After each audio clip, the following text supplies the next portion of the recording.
चतुर्भुज ए C B D में जहाँ ए सी बराबर है ए डी के और ए बी कोण ए को समद्विभाजक करता है। देखिए आकृति आपको आकृति दी गई है। दर्शाइए कि त्रिभुज ए बी सी सर्वांगसम है त्रिभुज ए बी डी के बी सी और बी डी के बारे में आप क्या कह सकते हैं। इस क्वेश्चन में आपको दो क्वेश्चन पूछे गए हैं, पहला क्वेश्चन और ये आपके पास है दूसरा क्वेश्चन। क्वेश्चन को समझते हैं।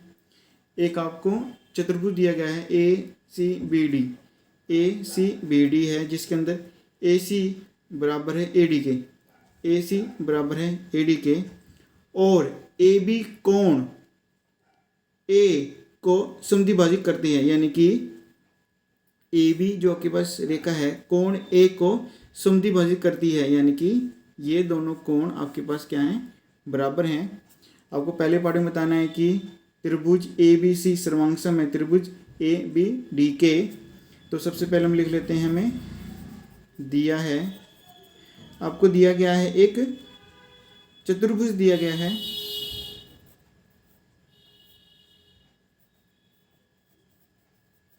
ए सी बी डी जिसके अंदर आपके पास ए सी बराबर है ए डी के।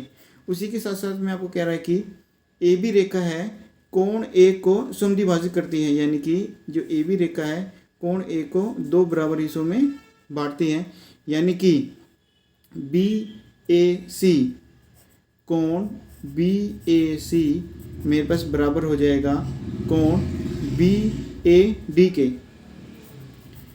कोण बी ए डी के। तो आपको सिद्ध करना है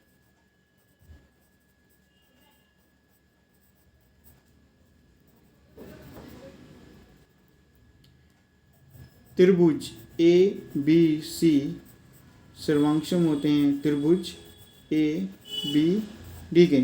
क्वेश्चन करते हैं स्टार्ट। तो आपके पास दो त्रिभुज हैं, आपके पास ए बी सी और ए बी डी। तो हम ले रखे हैं त्रिभुज ए बी सी और त्रिभुज ए बी डी में आपके पास डी की वैल्यू से स्टार्ट करते हैं। ए सी बराबर है ए डी के, ए सी बराबर है ए डी के, जो कि आपको दिया गया है। फिर आपको दिख रहा है कि कोण बी ए सी बराबर है बी ए डी के, कोण बी ए सी आपके पास बराबर है कोण बी ए डी के, ये भी आपको दिया गया है। तो आपको दिख रहा है कि दो आपके पास त्रिभुज हैं, दोनों त्रिभुज के अंदर आपके पास ए बी जो रेखा है वह आपके पास कॉमन है। तो हम लिख सकते हैं ए बी बराबर ए बी उभयनिष्ठ,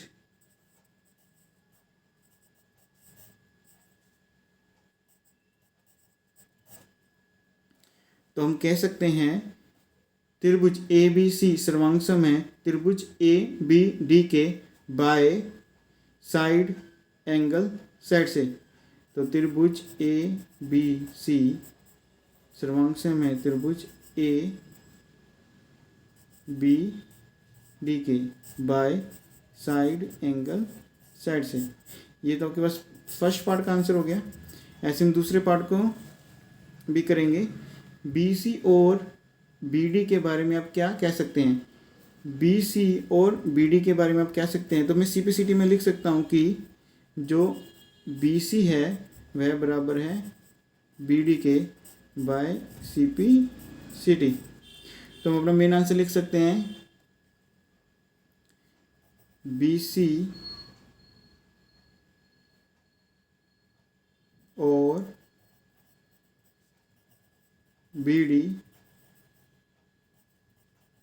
बराबर हैं। ये आपके पास हो जाएगा सेकेंड पार्ट का आंसर।